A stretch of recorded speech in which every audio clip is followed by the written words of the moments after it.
So today I am going to explain the topic valuation of bonds, and all the question and solution are in just two files, file number 06 and 07. I will share all the FM file again from 01 to 07 and two question papers of past year after the lecture, right? So this is file number 06 word file, and this is file number 07 handwritten file, in which the solutions and formulas that we are going to use are there. First of all, before doing the numericals, what is bond that everyone should know? पता है तुम लोगों को what is bond? किसी को bond word तो सुने? नहीं, word तो सुना होगा ना bond? मीनिंग पता है? नहीं पता है, ठीक है? तो यहाँ पे मीनिंग तो लिखा ही है कि bond is a negotiable instrument which acknowledges the indebtedness of the issuer to the investor. Bond एक नेगोशिएबल इंस्ट्रूमेंट है, जो भी इश्यू करता है वो लोन ले रहा है इन्वेस्टर से. बॉन्ड में जो इन्वेस्ट कर रहा है वो लोन दे रहा है, और जो भी इश्यूअर है यानी जो भी बॉन्ड इश्यू कर रहा है, जैसे शेयर इश्यू करते हैं तो कंपनी कर सकती है bond issue, corporate companies, government भी करती है, state government, central government, right. तो जो भी इश्यूअर है वो इनडेप्टेडनेस है, मतलब वो जिससे भी लिया है बॉन्ड के बदले पैसा, उसको चुकाने के लिए वो लायबल है. तो it is a type of a loan given by public और इन्वेस्टर टू द कॉर्पोरेट और गवर्नमेंट जो भी बॉन्ड इश्यू करे. In this arrangement the investor extends credit to the issuer. Credit दे रहा है, उधार दे रहा है इश्यूअर को, लोन दे रहा है, इनमें तो दे रहा नहीं. In return, the issuer commits to repay the amount back at the end of predetermined tenure. Issuer उसको कमिटमेंट देता है कि इतने टाइम के बाद तुम्हारा पैसा हम वापस कर देंगे. That time can be 3 years, 5 years, 6 years, 7 years, 4 years, any number of years. तो जब इन्वेस्टर ने लोन दिया, इश्यूअर को क्रेडिट दिया, उसको पता होता है उसका पैसा कितने साल में वापस मिलेगा, along with the interest throughout the life of the bond. और जो इंटरेस्ट है वो इश्यूअर हर साल, हर महीने, हर क्वार्टर, हर 6 months, कुछ भी पीरियड हो सकता है, इंटरेस्ट जो है वो इन्वेस्टर को मिलता रहेगा रेगुलर टाइम पे. Issuer will pay interest to the bondholder, to the investor. So it is a type of a loan.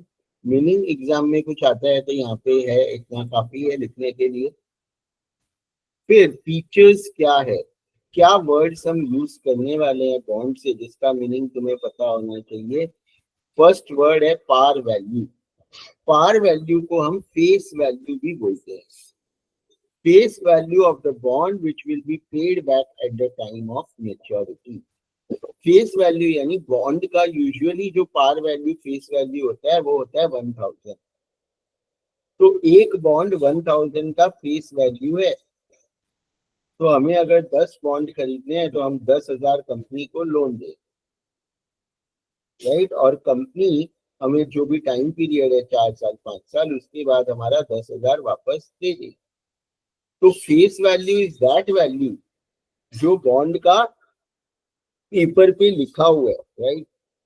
जो कंपनी इश्यू करेगी वो वैल्यू पे, और इंटरेस्ट जो कंपनी पे करेगी इन्वेस्टर को, बॉन्ड होल्डर को, वो भी फेस वैल्यू पे पे करेगी. फिर क्या है next, coupon rate. Next is coupon rate.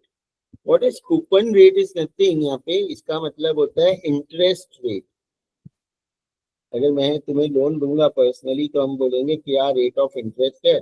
Bank से तुम लोन लोगे तो रेट ऑफ इंटरेस्ट पूछते हो ना, बट बॉन्ड में इंटरेस्ट रेट नहीं बोल के हम उसको कूपन रेट बोलते हैं. कितना परसेंट इंटरेस्ट वो बॉन्ड इश्यूअर इन्वेस्टर या बॉन्ड होल्डर को देने वाला है. तो coupon rate is nothing but the rate of interest the bond issuer will pay on the face value of the bond expressed as a percentage. और rate of interest percentage में होता है 10%, 8%, 12%, 15%, 14%. Then maturity date. Maturity date वो date होती है जब issuer investor को जो पैसा है वो रिटर्न कर देगा. तो date at which the bond holder will be paid back, जो भी वैल्यू है वो वापस पैसा दे देंगे. कौन सी डेट को पैसा वापस मिलेगा, that date is known as maturity date. Redemption value. Redemption value का एक नाम और है मैच्योरिटी वैल्यू. रिडेम्पशन वैल्यू और maturity value is the value that will be paid to the bondholder at the end of the date of maturity. At the time of expiry, bondholder को, investor को company या जो भी issuer है वो कितना पैसा देगी, उसको हम रिडेम्पशन वैल्यू या मैच्योरिटी वैल्यू बोलते हैं. और ये जो रिडेम्पशन वैल्यू है अगर क्वेश्चन में नहीं दिया है तो जो भी पार वैल्यू फेस वैल्यू होता है उसी को हम रिडेम्पशन वैल्यू भी मानेंगे. इफ क्वेश्चन इज साइलेंट कि what is the redemption value और what is the maturity value, then face value will be the redemption value और मैच्योरिटी वैल्यू. तो इसका मीनिंग पता होना चाहिए. Par value, coupon rate, maturity date and redemption value and the meaning of the bond. And there are various type of the bond. Various types of bond यहाँ पे लिखा है, and it is divided on the basis of various different classification. कि bond किसने issue किया है उसके हिसाब से दो होता है, दो टाइप ऑफ बॉन्ड होता है, government bond, corporate bond. Government bond क्या होता है, जो गवर्नमेंट ने इश्यू किया, गवर्नमेंट ने पब्लिक से लोन लिया है और गवर्नमेंट ने बॉन्ड इश्यू किया है, that is government bond, whether it is state government or central government. And corporate government means the issuer is any corporate business firm or any company like Reliance, Tata, Infosys, TCS, etc. Or any financial institution like Jio Finance, Bajaj Finance, Nido Home Finance. So on the basis of issuer, we can classify the bonds into two types, government bonds and corporate bonds. On the basis of coupon rate, we can classify the bond into three types, fixed rate, floating rate and zero coupon bonds. Fixed rate bonds are those bonds on which the coupon rate or the rate of interest is fixed. कि 10% bond है तो हर साल maturity तक 10% ही interest मिलेगा. Fixed है, rate of interest change नहीं होगा. Floating rate में रेट ऑफ इंटरेस्ट चेंज होगा depending upon the central bank policy. India की सेंट्रल बैंक कौन है? इंडिया की सेंट्रल बैंक पता है ना तुम लोगों को? आरबीआई. Yes, RBI. तो तुम लोग ने अभी रिसेंट होगा कुछ तुम लोगों को ये वर्ड्स भी सुने हैं कभी, repo rate, reverse repo rate, bank rate? Yes sir. अभी रिसेंटली रेपो रेट भी चेंज हुआ. 0.50% 50 बेसिस पॉइंट से रेपो रेट रिड्यूस किया आरबीआई ने रिसेंट. आरबीआई मतलब एक एमपीसी होती है, मॉनेटरी पॉलिसी कमेटी, जो रेपो रेट पे डिसीजन लेती है, राइट, है ना. तो monetary policy committee is a part of RBI. तो देयरफॉर फ्लोटिंग रेट क्या होता है कूपन पे कि it depends on this bank rate. ये जो रेपो रेट है या जो आरबीआई डिक्लेयर करती है या लंदन इंटरबैंक का रेट होता है लीबर, तो कोई इंडिया के रेट से रिलेटेड होता है, कोई लंदन लीबर या कोई मीबर, ऐसे बहुत सारे रेट होते हैं इंटरनेशनल. जो उस कंट्री की सेंट्रल बैंक टाइम टाइम पे इंक्रीज या डिक्रीज करती है depending upon the market economic situation. Floating rate पे क्या रहेगा कि रेपो रेट प्लस 2%। तो रेपो रेट अगर 7 है तो प्लस 2 हमें 9 मिलेगा। रेपो रेट 7 से 6 हो गया तो हमें 6 + 2 8 ही मिलेगा। तो रेट चेंज होगा जैसे जैसे रेपो रेट चेंज होगा। तो floating rate means the rate will change on those bonds. But ज्यादातर बॉन्ड्स फिक्स रेट बॉन्ड्स होते हैं। इंडिया में more than 95% bonds are fix rate bonds. Rarely but बाहर, इंडिया के बाहर फ्लोटिंग रेट बॉन्ड्स भी बहुत ज्यादा चलते हैं। जीरो कूपन बॉन्ड्स इंडिया में भी होते हैं, बाहर भी होते हैं, बट कम होते हैं। जीरो कूपन बॉन्ड्स क्या होते हैं कि जिसमें इंटरेस्ट मिलेगा ही नहीं। इंटरेस्ट मिलेगा ही नहीं तो कोई वो बॉन्ड क्यों खरीदेगा? ये भी क्वेश्चन हो सकता है ना। उसका मार्केट वैल्यू बढ़ाया जाएगा लास्ट में। मतलब उसका ऐसा होता है कि zero coupon bonds are issued at a discount. मतलब क्या कि 1000 रुपया फेस वैल्यू है तो वो 1000 रुपया हमसे नहीं लेंगे। 5 साल का जीरो कूपन बॉन्ड है सपोज और उसकी वैल्यू 1000 रुपया है, राइट। तो आज हमसे वो लोग कितना लेंगे? सपोज 600 लेंगे। तो डीप डिस्काउंट बॉन्ड भी बोलते हैं इसको। मतलब इंटरेस्ट नहीं पे करेंगे बट वो डिस्काउंट पे हमें दे रहे हैं। 1000 रुपये का बॉन्ड 600 में 700 में दे देंगे और 5 साल बाद हमें 1000 मिलेगा। तो जो डिफरेंस है between the issue price and the redemption value जो मैच्योरिटी पे मिलेगा वो हमारा इंटरेस्ट हो जाता है। तो zero coupon bonds are usually कि कोई इंटरेस्ट रेट नहीं मिलेगा, डायरेक्ट मैच्योरिटी पे तुम जो प्राइस पे कंपनी ने इश्यू किया उससे ज्यादा मिले। देन लोकेशन के हिसाब से ये तो बहुत सिंपल है, domestic foreign and euro bonds. Domestic और फॉरेन तो तुम लोग को मीनिंग समझ ही जाएगा।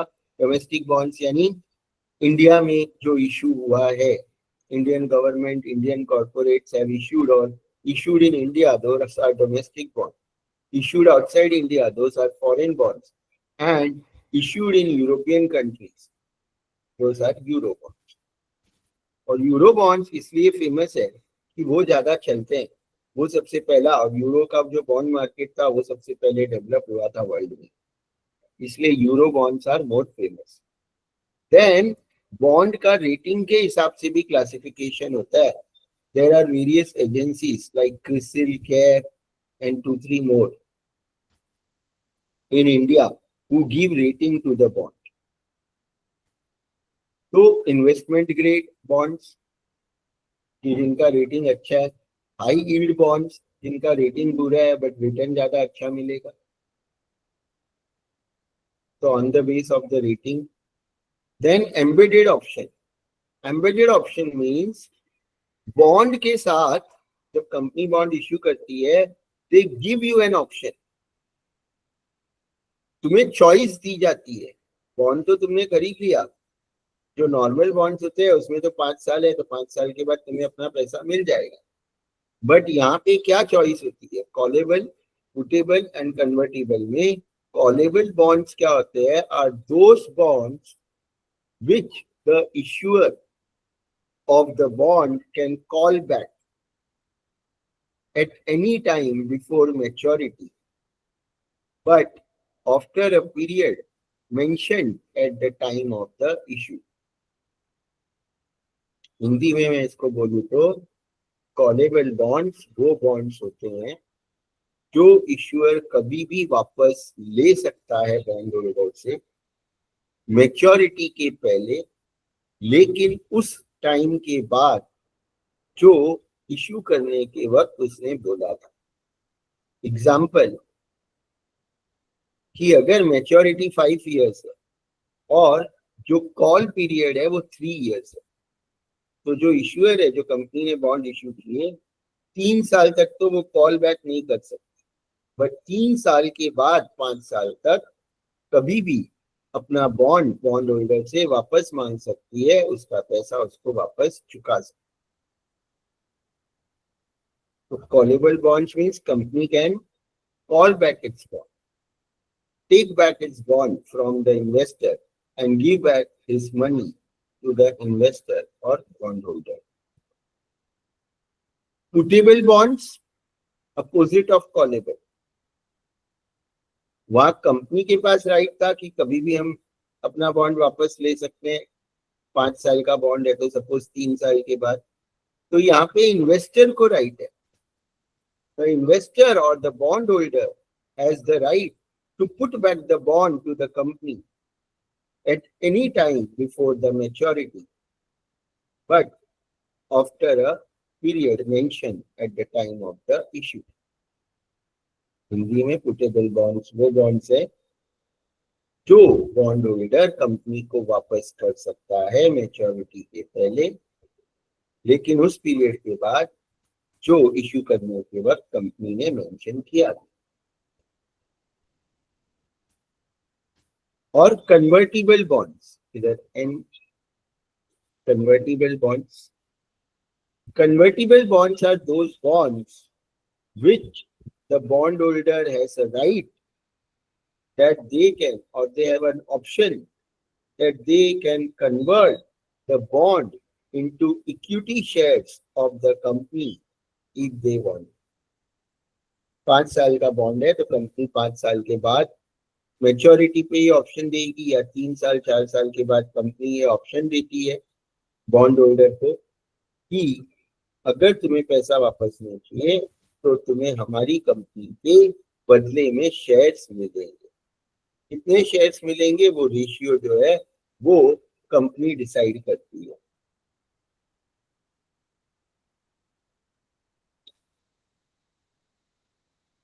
क्लियर है? देन मैच्योरिटी पे short term, medium term, long term and perpetual bonds.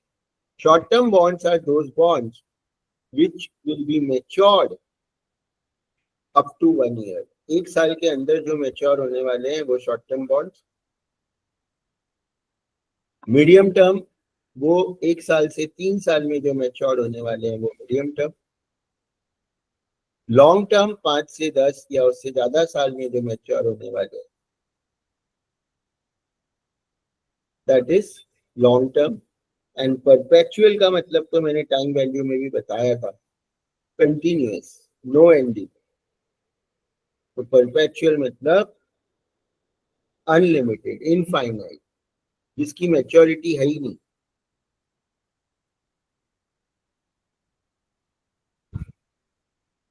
Clear है ना ये सब? तो ये सब तो खाली मैंने डिस्कस किया एक एक दो लाइन में मीनिंग। थियोरी में ये सब कुछ आ सकता है तो तुम लोगों को इस पे गूगल कर लेना, या तुम्हारी नोटबुक या टेक्स्ट बुक जो दिया है उसमें होगा तो वहां से थोड़ा और रीड कर सकते हो, बट जो मैंने बोला उतना भी लिखोगे तो उसमें पूरा इंपॉर्टेंट कवर होगा। अब जो हमें सम्स में सीखना है ना वो है सबसे पहले फाइंडिंग या determining the fair price of the bond. Fair price को हम इंट्रिंसिक वैल्यू भी बोलते हैं।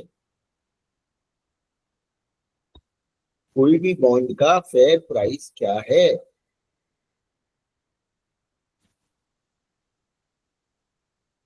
And this fair price depends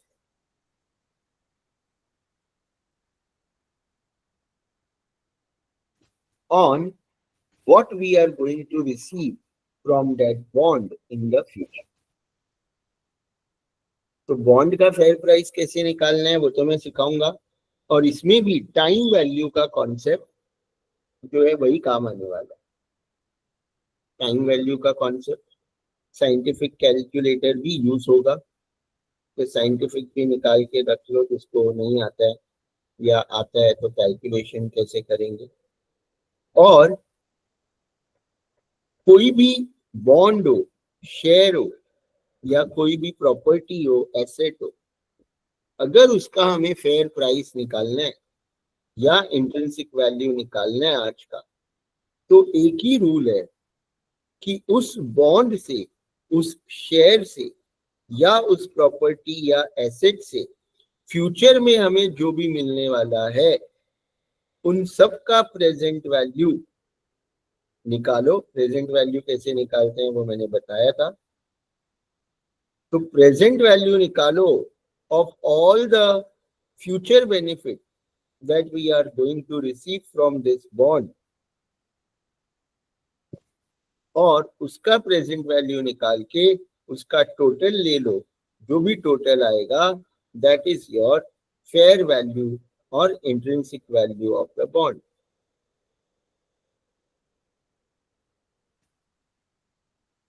समझा क्या? व्हाट इज फेयर वैल्यू और intrinsic price of the bond या intrinsic value of the bond?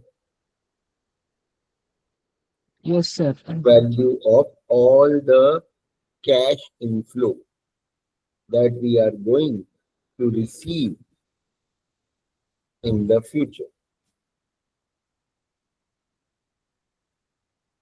तो अब ये तो हो गया। अब डिसीजन कैसे लेना है? फेयर वैल्यू तो हमने फॉर्मूला से निकाला, बट मार्केट प्राइस तो हमें मार्केट से पता चलेगा कि मार्केट में क्या प्राइस चल रहा है। तो जो हमने निकाला इंट्रिंसिक वैल्यू या फेयर वैल्यू वो या तो कम होगा या ज्यादा होगा मार्केट प्राइस से। तो ये रूल याद रखना है, if intrinsic value is greater than market price then you should buy the bond at market price. And if intrinsic value is less than market price, so you should not buy that bond. You should sell that bond.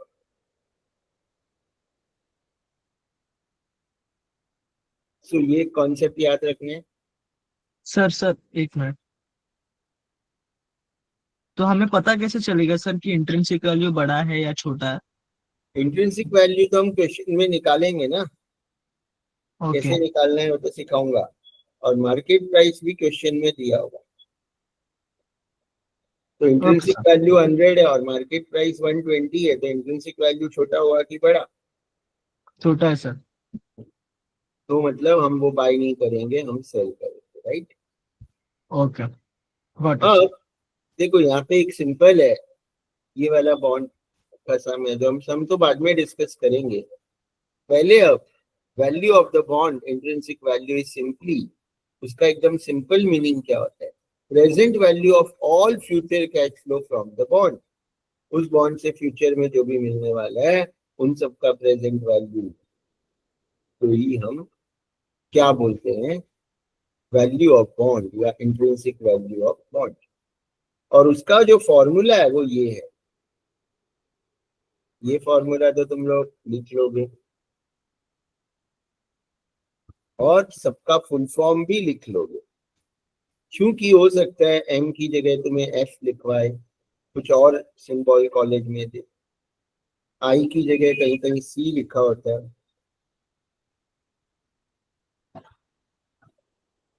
पीवीआईएफए की जगह कहीं direct कुछ और लिखा होगा। तो तुम लोग ये फॉर्मूला लिखोगे और जो भी ये सब नोटेशंस है उसका फुल फॉर्म भी लिखोगे।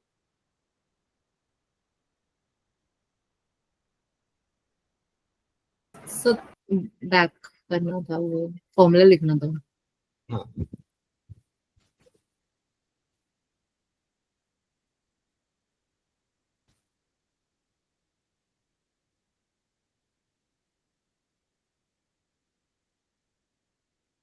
बट ये फॉर्मूला लिख तो लिया, बट हमारे पास पीवीआईएफए का तो वैल्यू नहीं होगा। तो हमें एक्चुअली करना क्या पड़ेगा? एक और फॉर्मूला लिखना पड़ेगा जहाँ पे पीवीआईएफए का भी हम फॉर्मूला लिखेंगे और पीवीआईएफ का भी फॉर्मूला लिखेंगे। पीवीआईएफए और पीवीआईएफ का फॉर्मूला तो तुम लोगों को पता ही होगा कि नहीं पता है? पता है। वही अगर किसी को पता है बाई चांस तो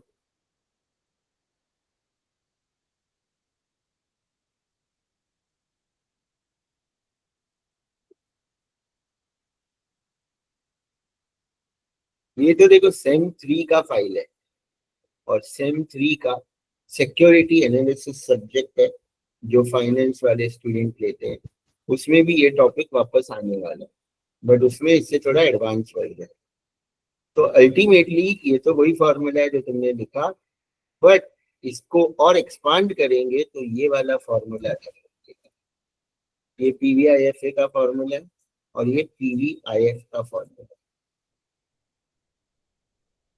तो ये फॉर्मूला तुम लोग लिखोगे और फिर वैल्यू सब्स्टिट्यूट करोगे,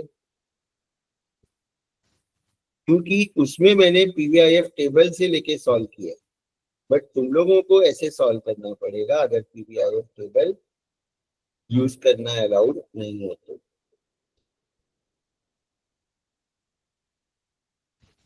तो ये फॉर्मूला भी लिख लो। ये सेम 3 की फाइल है तो ये मैं शेयर नहीं करने वाला हूँ, ठीक है, क्योंकि इसमें बहुत कुछ ऐसा भी है जो तुम लोगों को सिलेबस में नहीं है, तो बहुत चीजें एक्स्ट्रा है तो फिर तुम लोगों को कंफ्यूजन होगा।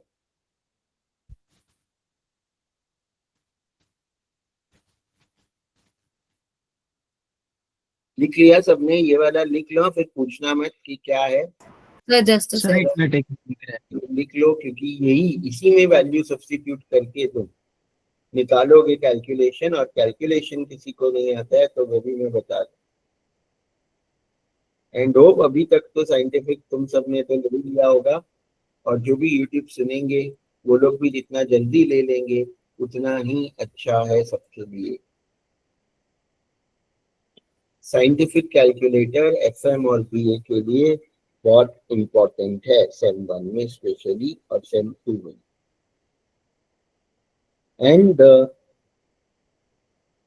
Faster you get used to it the better it is for you. जितनी जल्दी साइंटिफिक खरीद के उसको यूज करने की आदत तुम्हें हो जाएगी उतना ही तुम्हारे लिए बेटर है।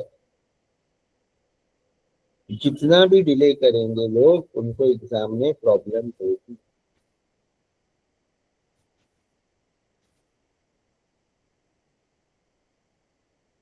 तो return everyone return this formula, ठीक है, लिख लिया ये। खाली ये सेकंड लाइन लिखो, यस फर्स्ट सर। लाइन तो मेरे फाइल में है, यस सर लिख लिया।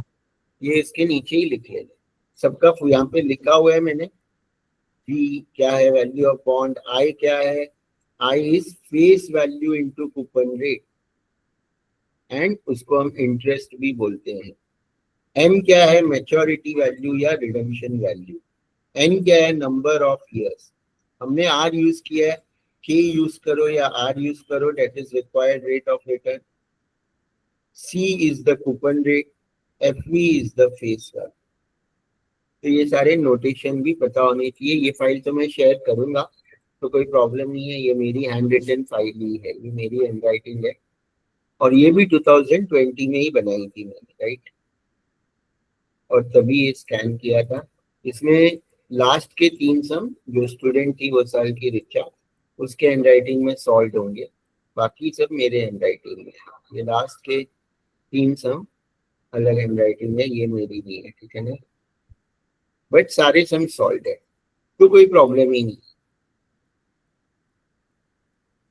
ये सीख लिया तो भी काफी हो गया, उसके बाद पास पेपर्स तो हम रिवीजन में करेंगे ही, तो काफी है। लेकिन सिर्फ ये नहीं सीखना है, वैल्यू ऑफ बॉन्ड या फेयर वैल्यू ऑफ बॉन्ड या इंट्रिंसिक वैल्यू ऑफ बॉन्ड। इसके अलावा तुम्हें यील्ड टू मैच्योरिटी कैसे कैलकुलेट करते हैं वो भी सीखना है। अब what is yield to maturity, यहाँ पे भी वो फॉर्मूला वही लिखा है, बट इसमें भी वैसे ही, बट ये वाला मत तुम लोग देखना फाइल। फिर देखो, करंट यील्ड होता है, यील्ड टू मैच्योरिटी होता है, उसका मीनिंग यहाँ लिखा है। पहले मैं यील्ड टू मैच्योरिटी बताता हूँ, what is yield to maturity. Yield to maturity is the total return anticipated on the bond investment if the bond is held till maturity. यानी अगर हमने आज बॉन्ड खरीदा मार्केट से या इश्यूअर से और हम मैच्योरिटी तक उसको होल्ड करते हैं तो पर एनम हमें कितना रिटर्न मिला। यील्ड मतलब रिटर्न इन परसेंटेज टर्म, कितना परसेंट रिटर्न मिला उसको हम YTM बोलते हैं, यील्ड टू मैच्योरिटी YTM, ठीक है, और उसका फॉर्मूला यहाँ तो लिखा ही है, बट ये वाले नोटेशन से अच्छा मैंने जो लिखा है वो वाला तुम लोग यूज करोगे। यील्ड टू मैच्योरिटी मीनिंग है ये वर्ड फाइल 06 में, फॉर्मूला तुम लोग 07 से यूज करोगे।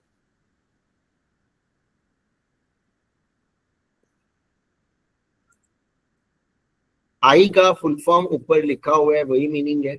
एम का फुल फॉर्म भी ऊपर लिखा हुआ है। पी नया नोटेशन है, इसलिए खाली मैंने यहाँ पे पी का फुल फॉर्म लिखा है, बाकी एन आई और एम का full form already first formula में मैंने लिख दिया है।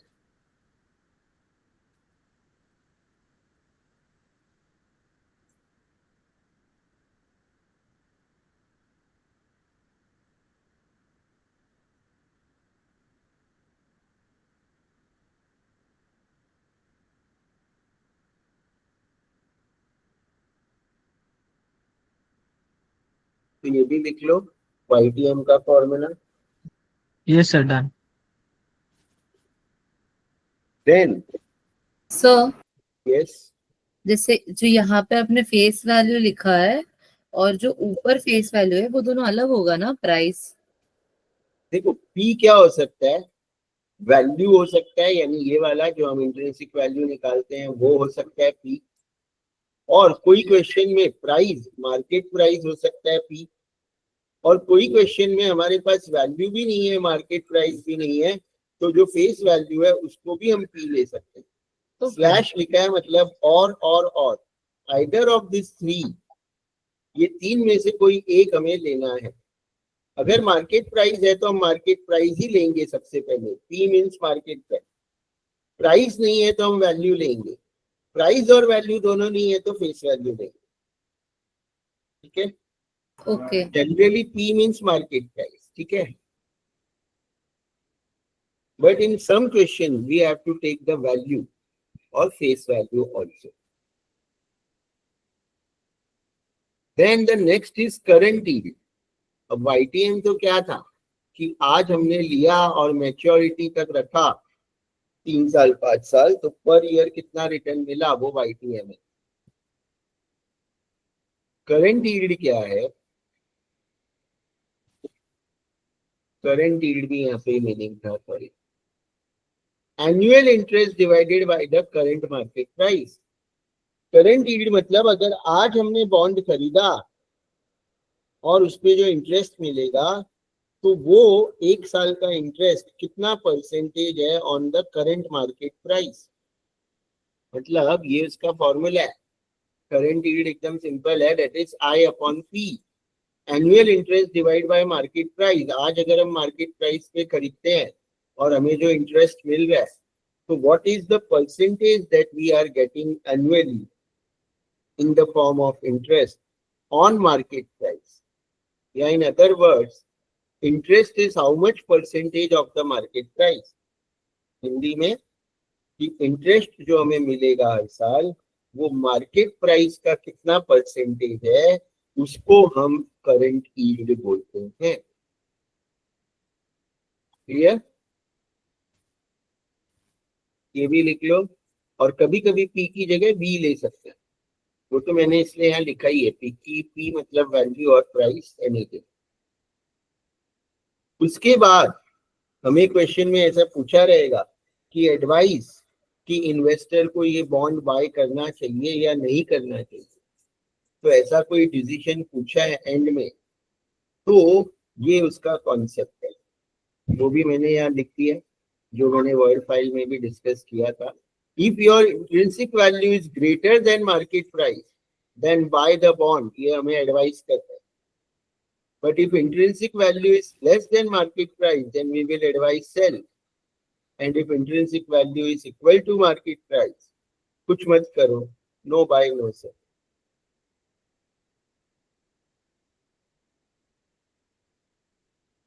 तो बस टोटल इतना ही कॉन्सेप्ट है, और ये तुम्हारा केस स्टडी में 20 मार्क्स के लिए आने का 99% चांस है इन विच सेमेस्टर। यानी ये पूरी फाइल में मैं जो सिखाऊंगा, और भी थोड़ा बहुत सिखाऊंगा एडवांस सम्स, बट ये तुमने सीख लिया तो 90% ऑफ बॉन्ड वैल्यू तुम्हारा खत्म हो गया।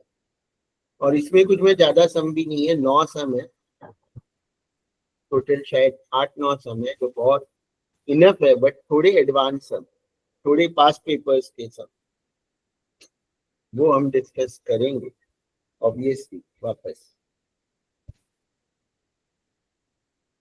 बट 90% ऑफ टॉपिक एक ही लेक्चर में आ जाएगा। वापस ध्यान से सुनना, जिसको नहीं समझा ये लेक्चर जाके, बट जो ध्यान से अभी तुम लोग तो डेली सुनते ही हो, तो तुम लोग को डेफिनेटली क्लियर आज ही हो जाएगा ये टॉपिक। और ये अच्छा है कि ये अभी हुआ ही नहीं है तुम्हारे कॉलेज में, अभी डिविजन में, क्योंकि जब कॉलेज में होगा तो तुम्हें वहां और अच्छे से समझ जाएगा, because already you know this topic. तो जब वहां बैठोगे तो वहां तुम्हें ऑलरेडी नॉलेज होगा, तो जब वहां के फैकल्टी समझाएंगे तो और ज्यादा तुम्हारा इंप्रूव हो जाएगा। क्लियर? तो अब सीधा मैं सम पे आता हूँ। न्यूमेरिकल्स इंपॉर्टेंट है, थियरी वियरी तो यहाँ से पढ़ लोगे तुम लोग, वो सब ठीक है। हाँ, और एक ये भी कॉन्सेप्ट है, बट मैं पहले न्यूमेरिकल्स पे आता हूँ। बॉन्ड प्राइस यील्ड रिलेशनशिप, जैसे कि अभी पता है आरबीआई ने, चलो ये कॉन्सेप्ट भी पहले ही समझा देता हूँ मैं, फिर आता हूँ। और यहाँ से सम देखने हैं, वैल्यूएशन ऑफ बॉन्ड्स के सम यहाँ से देखने हैं तुम्हें। E1, फिर 1, 2, 3, फिर E2, 4, 5, 6, 7, 8, 9, 10, 11 सम है शायद टोटल, बस इतने सम। और ये ऊपर के छोड़ देना, जो भी सम्स है रिपीटेड ही है जो नीचे है। और एक कॉन्सेप्ट और बता देता हूँ, ये भी बहुत इंपॉर्टेंट है, और ये एक सम में हम डिस्कस भी करेंगे कि अभी जैसे आरबीआई ने अगर रेट ऑफ इंटरेस्ट कम किया, तो होता क्या है, बॉन्ड का जो प्राइस है ना, वो रेट ऑफ इंटरेस्ट या रिटर्न से या यील्ड से इनवर्सली रिलेटेड है। यानी रेट ऑफ इंटरेस्ट कम होगा तो बॉन्ड प्राइस बढ़ेगा, और बॉन्ड प्राइस बढ़ेगा तो यील्ड कम होगी, YTM कम होगी। So there is an inverse relationship between bond price and interest. There is an inverse relationship between bond price and yield. और inverse relationship जैसे कि डिमांड सप्लाई, डिमांड और प्राइस में भी होता है, तो उसका भी जो कर्व होता है, डिमांड कर्व, वो डाउनवर्ड स्लोपिंग होता है।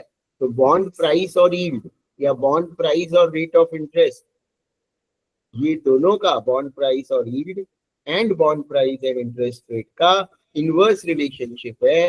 यानी अगर प्राइस बढ़ेगी तो यील्ड कम होगी। ये yield we measure on X axis, price we measure on Y axis. ये उसका जस्ट बेसिक डायग्राम है। When interest rate rises, yellow mark किया है, इंपॉर्टेंट है, याद रखना है। और कोई फाइनेंस में करने वाला है तो ये तो नेक्स्ट ईयर तक याद रखना है, इंटरव्यू के लिए भी ध्यान याद रखना। और नेक्स्ट ईयर फाइनेंस वाले हो तुम लोग, कोई की मार्केटिंग HR, तुम लोग 3-4 जन जो फाइनेंस ही सर। तुम फाइनेंस हो, Shikha finance and Chinmayi finance engineering. Okay, तो देखो सब फाइनेंस वाले हैं, तो तुम लोगों को तो आगे बहुत कुछ सीखना है। फाइनेंस वालों को तो बहुत सब्जेक्ट है, ठीक है। तो ये भी याद रखना है, ये तो इम्पोर्टेंट है, not only for this subject, overall bond market, जो एक्चुअल बॉन्ड मार्केट होता है उसके लिए। इंटरेस्ट रेट बढ़ेगा तो बॉन्ड प्राइस गिरेगा, और इंटरेस्ट रेट गिरेगा तो बॉन्ड प्राइस बढ़ेगा। Bond essentially compete against one another on the interest income they provide to investors. When interest rate goes up, क्यों, वो भी यहाँ पे लिखा है, new bonds that are issued come with a higher interest rate. अगर interest rate बढ़ता है तो अब जो नए बॉन्ड आएंगे ऑब्वियसली वो ज्यादा रेट पे आएंगे, बट पुराने बॉन्ड जिसपे रेट ऑफ इंटरेस्ट कम है, जो 4 साल 5 साल पहले इश्यू किए थे, तो होगा क्या, उस पे इन्वेस्टर को इनकम नहीं मिलेगा अभी, क्योंकि उसके फेस वैल्यू पे वो 7% लेंगे और नए बॉन्ड 8% दे रहे हैं।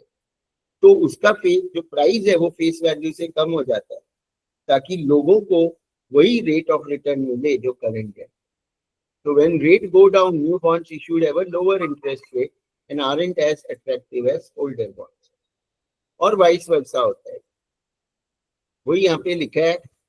और उसको डिटेल में पढ़ने के लिए जो वेबसाइट की लिंक्स है वो भी डाला हुआ है यहाँ पे, ठीक है ना। ये प्राइस यील्ड और price and rate of interest, इन दोनों का रिलेशन और डिटेल में समझना है तो ये भी तुम्हें सम के साथ थियोरी में बोल सकते हो। बट नॉलेज है तो बस 5 लाइन अपने वर्ड्स में भी लिख सकते हो, ज्यादा पढ़ने की जरूरत इसमें नहीं है, बस इनवर्स रिलेशन है, इतना याद रखना। अब यहाँ से हम जो सम्स है वो सब इंपॉर्टेंट है। हम पहले E1 करेंगे और यहाँ से जितने भी सम है सबका सॉल्यूशन तुम्हें यहाँ से मिल जाएगा, ये हैंड रिटन। तो कोई प्रॉब्लम है? सर वो एक बार डिसीजन मेकिंग वाला बता दो ना, इंट्रिंसिक वैल्यू वाला। ये वाला हाँ, एक मिनट बस। बस मेरे हैंड रिटन में, क्योंकि 2020 की बनाई हुई फाइल है, मैंने PVIF लिख के डायरेक्ट इसका वैल्यू टेबल से लेके लिखा है। तुम लोगों को PVIF से कैलकुलेट करना पड़ेगा, वो पूरा फॉर्मूला लिखना पड़ेगा जो मैंने यहाँ पे बताया था दूसरे। You have a text message.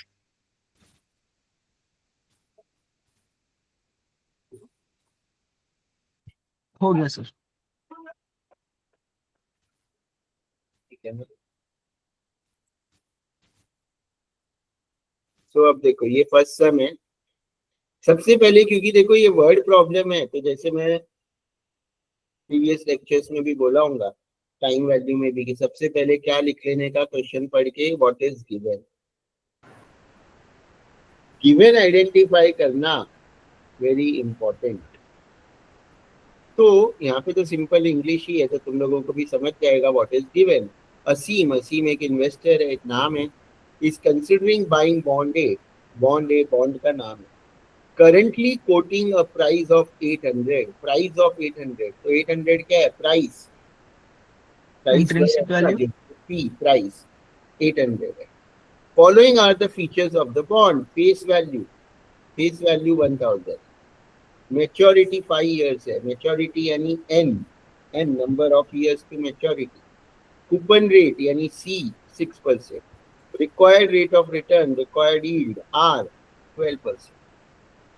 Advice Aseem if he should invest in the bond. Aseem को एडवाइस करना है कि उसको ये बॉन्ड में इन्वेस्ट करना चाहिए कि नहीं। तो 800 दिया है, 1000 दिया है, 5 दिया है, 6 दिया है, 12 दिया है। ये 5 फिगर्स क्या है वो मैंने यहाँ पे लिखा है, गिवन। P 800 वो प्राइस है, face value FV 1000, N maturity के लिए कितना टाइम है वो 5 है, C कूपन रेट 6% है, और K बोलो या R बोलो 12% है, जिसको हम 0.12 भी बोल सकते हैं। तो ये तो क्लियर है ना, क्वेश्चन में दिया था वो लिख दिया। और बॉन्ड का कोई भी सम, बॉन्ड का कोई भी सम तुम सॉल्व करते हो सेम 1 सेम 3 में या कभी भी कोई भी सब्जेक्ट में, तो एक चीज याद रखना है, चाहे YTM निकालना है, चाहे करंट यील्ड निकालना है, या प्राइस निकालना है, या ड्यूरेशन जो सेम 3 में सीखोगे निकालना है। First step is always to find the interest और आई इन रुपीज। कुछ भी पूछा है तुम्हें, आई तो निकालना ही पड़ेगा। आई के बिना कोई भी चीज, बॉन्ड का कोई भी सम हम सॉल्व नहीं कर सकते। और आई का एक ही फॉर्मूला है, वो है face value into coupon rate. Face value into coupon rate. तो 1000 फेस वैल्यू है, कूपन रेट 6% है, तो your I will be 60। This is in rupees, rupees 60। तो आई तो निकालेंगे, फर्स्ट स्टेप है। गिवन लिख लिया, उसके बाद पहले आई निकालना, और आई निकालना तो इजी है, कुछ हार्ड है ही नहीं। उसके बाद अगर प्राइस पूछा है तो प्राइस में हमें ये एम भी चाहिए। ये फॉर्मूला है ना ये वाला, तो ये फॉर्मूला है, तो आई हमने निकाल लिया। आर दिया हुआ है क्वेश्चन में, एन दिया हुआ है, एम नहीं है हमारे। एन क्या होता है? Maturity value, right. तो मैंने बोला कि अगर मैच्योरिटी वैल्यू क्वेश्चन में नहीं दिया है तो जो फेस वैल्यू होता है वही हमारा मैच्योरिटी वैल्यू होगा. If nothing is mentioned in the question about the maturity value, then maturity value will be equal to face value. But अगर क्वेश्चन में ऐसा दिया है कि redemption at a premium of 5%, वैसे क्वेश्चन भी हम बाद में डिस्कस करेंगे एक लेक्चर में, कि मैच्योरिटी वैल्यू इतना है या मैच्योरिटी 5% प्रीमियम पे होगा, तो फेस वैल्यू 1000 है, उसमें 5% ऐड करेंगे तो मैच्योरिटी वैल्यू 1050 हो जाएगा. तो मैच्योरिटी वैल्यू क्वेश्चन में मेंशन है तो अलग हो सकता है, क्वेश्चन में मेंशन नहीं है तो जो फेस वैल्यू है वही मैच्योरिटी वैल्यू होगा. तो एम आ गया. अब ये वाला formula v is equal to this formula जो तुम लोग ने लिखा है. पहले ये फॉर्मूला लिखने का, जब भी सम सॉल्व करोगे तो v लिख के ये फॉर्मूला लिखना है, फिर वैल्यू सब्स्टिट्यूट कर. वैल्यू कैसे, ये फॉर्मूला लिख लो, ये तो तुम लोग ने लिखा ही है. वैल्यू कैसे लिखोगे, i तो 60 है, फिर उसके बाद 1 माइनस 1 अपॉन तुम्हारा r कितना है, यहाँ पे r इज 12%. तो तुम लोग यहाँ 0.12 लिखोगे. 1 plus 0.12 raise to 5 because n is 5 whole divide by 0.12 plus maturity value is 1000 into 1 upon 1 plus 0.12. मैंने ये क्वेश्चन तो सेम 3 का, इसमें डायरेक्टली ऐड करके ही लिख दिया क्योंकि ऑलरेडी सेम 1 में सिखा चुका हूँ ना. तो यहाँ अभी मैंने स्टेप वाइज सॉल्विंग नहीं किया है ये सेम 3 में. तो सेम 3 में हम लोग डायरेक्ट वैल्यूज कैसे करते हैं वो तो पता चल जाएगा, बट ये फॉर्मूला में वैल्यू सब्स्टिट्यूट करना तो आ जाएगा. और फिर r की वैल्यू 16 कैसे आ नहीं 16 नहीं है 12 है. ये तो मैंने बोला ना सेम 3 का कोई दूसरा क्वेश्चन. ओके ओके ये क्योंकि मेरे इसमें मैंने वो फॉर्मूला नहीं PVIFA लिख के किया है ना, तो मैं खाली ये बता रहा था कि फॉर्मूला ये है, वैल्यू इसमें डालोगे, वैल्यू ये वाली डालोगे जो इस सम की है. ठीक है, वो दूसरे सम का सॉल्यूशन है, वो सिक्योरिटी एनालिसिस सेम 3 में सब्जेक्ट है, उसका सॉल्यूशन है कोई दूसरे सम का.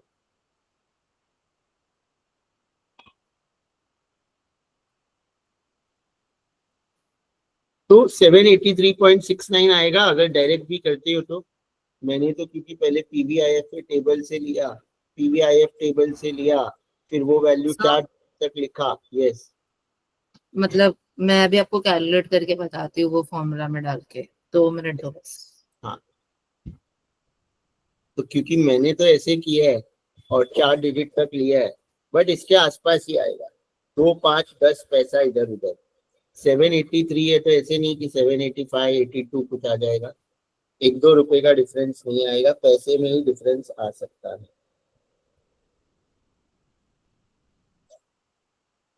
और ये कैलकुलेशन PVIFA का कैसे करते हैं ये तो मैंने टाइम वैल्यू में सिखाया ही था. तुम लोग सबको तो आता है ना जो 4-5 जन है.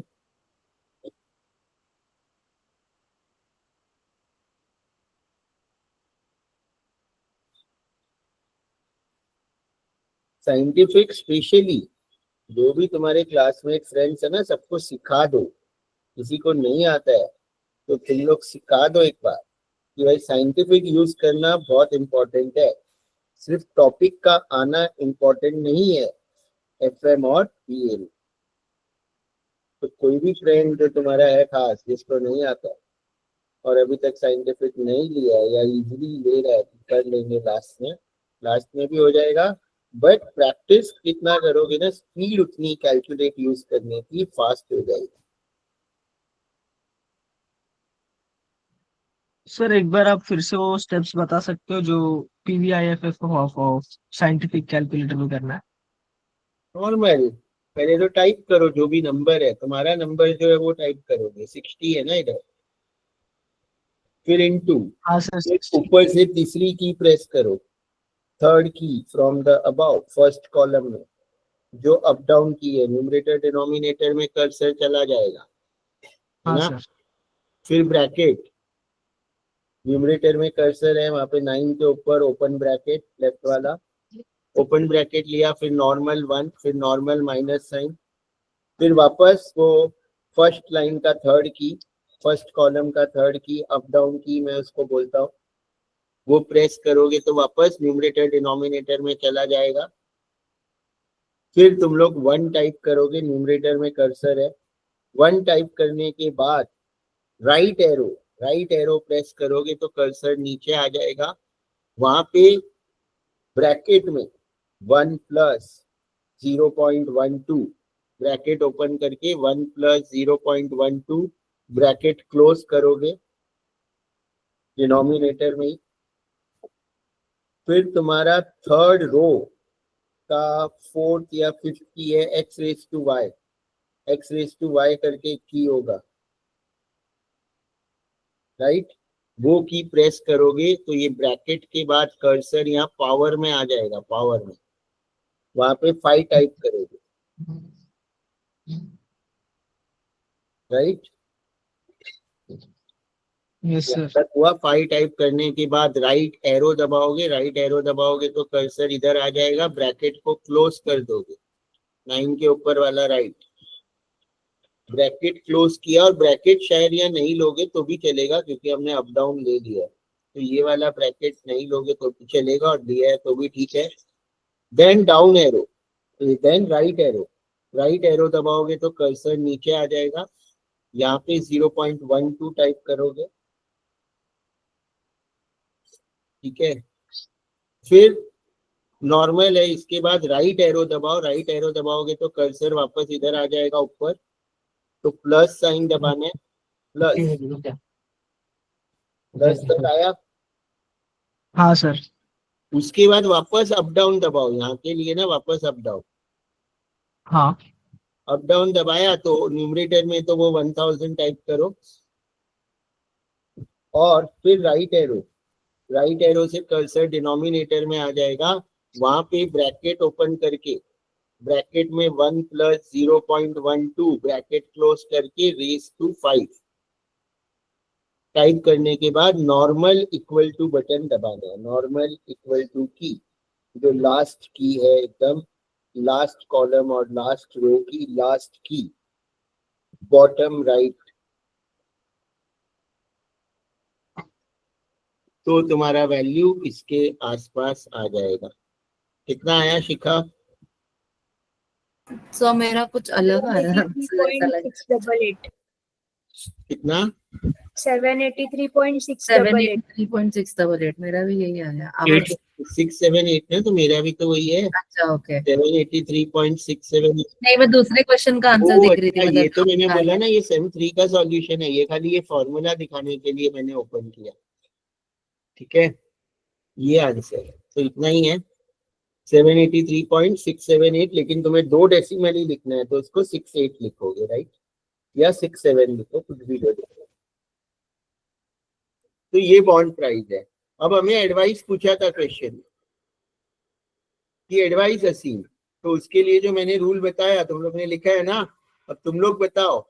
इंट्रिंसिक वैल्यू आया 783, मार्केट प्राइस है 800, intrinsic value is less than market price, तो असीम को ये बॉन्ड खरीदना चाहिए या नहीं खरीदना चाहिए? सेल करना चाहिए। सेल, लेकिन उसके पास होगा तो सेल करेगा, तो उसको वो नहीं पूछा है सेल करना चाहिए, वो कंसिडरिंग बाइंग द बॉन्ड, यानी उसके पास है नहीं, तो ऐसा पूछा है कि उसको इस बॉन्ड में इन्वेस्ट करना चाहिए कि नहीं, यानी ये बॉन्ड खरीदना चाहिए कि नहीं, क्वेश्चन में ऐसा पूछा है, तो हम लिखेंगे नहीं खरीदना चाहिए। तो as intrinsic value is less than market price, Aseem should not invest in bond A. ये स्टेटमेंट लिखना है बस, इजी था ये सम, इजी है ना, क्या क्या ढूंढना है, Yes, sir. ढूंढना है, बस फॉर्मूला अप्लाई करना है, डिसीजन कुछ है ही नहीं। Bond yes sir. Bond valuation बहुत ही इजी टॉपिक है, बोलते हैं ना पपलू टॉपिक। फिर भी लोग बॉन्ड के सम में 0 भी लाए हैं। 900 स्टूडेंट्स लास्ट ईयर मेरे ग्रुप में भी थे, मैंने लेक्चर भी लिए, लेक्चर सुने भी नहीं सुने पता नहीं, फाइल्स भी मैंने भेजी, फिर भी कितने स्टूडेंट्स को बॉन्ड के सम में 0 भी मिला है, विच इज डिसअपॉइंटिंग। तो फिर क्यों इतने लोग हो तुम लोग, इतना तो सिंपल है, क्या हार्ड लग रहा है, मुझसे पूछ सकते कभी भी। फिर भी लोग मार्क्स नहीं अगर लाते हैं ना, तो दैट फील्स बैड कि यार तुम लोग क्यों नहीं स्कोर करते। Because many students don't take seriously, ठीक है हो जाएगा कर लेंगे, एंड में कर लेंगे, या एंड में भी फिर वो मिस्टेक कर देते हैं।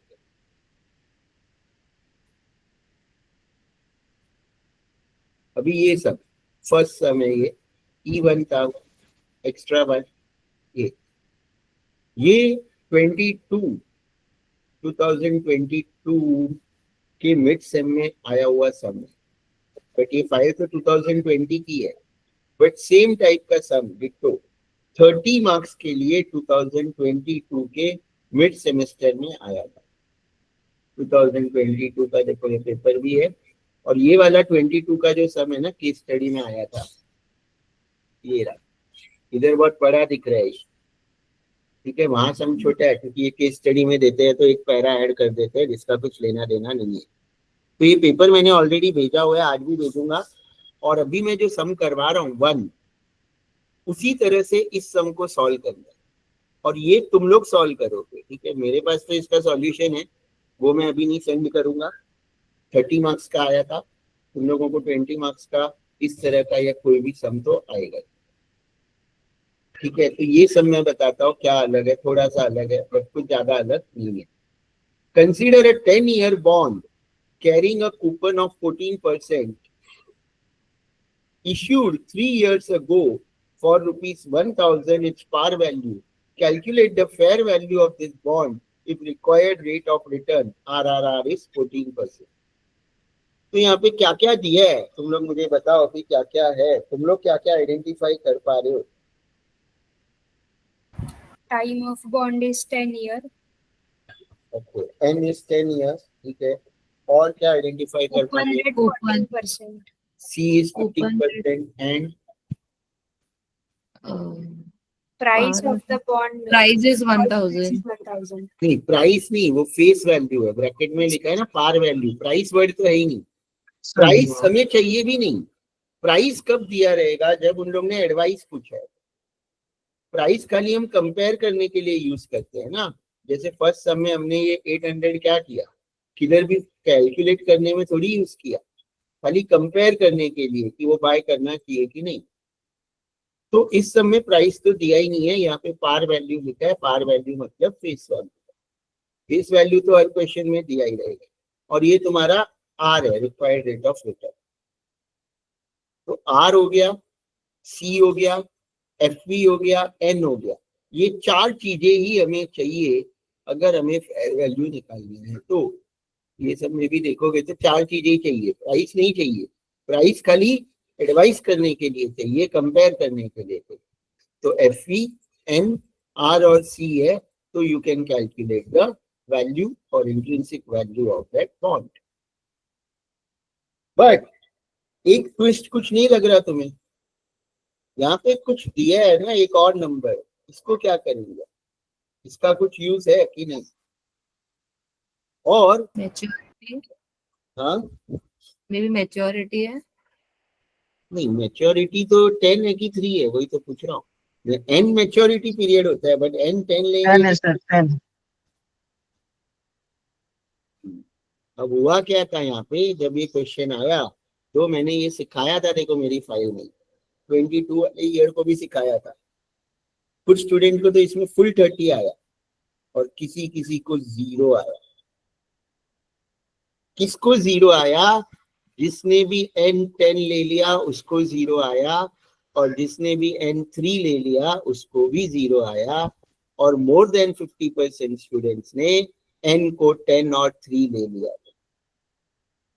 बट N यहाँ पे 10 भी नहीं है, 3 भी नहीं है। अगर तुम पूरा ये क्वेश्चन को पढ़ो वापस, तो N का पहले मैं हिंदी में मतलब बता देता हूं कि N क्या है, आज से लेके मैच्योरिटी तक कितना साल है, दैट इज N। 7 years आएगा ना सर। तो 10 - 3, क्योंकि क्या लिखा है 10 ईयर बॉन्ड है, यानी जब इश्यू हुआ वो 10 साल के लिए इश्यू हुआ था, बट यहाँ लिखा है इश्यूड 3 years अगो। 10 साल का बॉन्ड 3 साल पहले इश्यू किया था, तो हम उसकी फेयर वैल्यू आज निकाल रहे हैं। तो आज मैच्योरिटी 7 साल ही बचा है, और वही मैंने यहाँ पे लिखा है। तो n is 10 - 3, बाकी तो सब दिया ही है। C14 ये तो सबने करेक्ट आइडेंटिफाई कर दिया, K14 ये भी सबने करेक्ट आइडेंटिफाई कर दिया, फेस वैल्यू भी है 1000, और क्योंकि मैच्योरिटी कुछ नहीं दिया है तो that is equal to face value. But ये 10 ले लोगे तो ये 10 लोगे तो ये पूरा रॉन्ग आएगा ना आंसर, 3 ले लोगे तो भी रॉन्ग आएगा।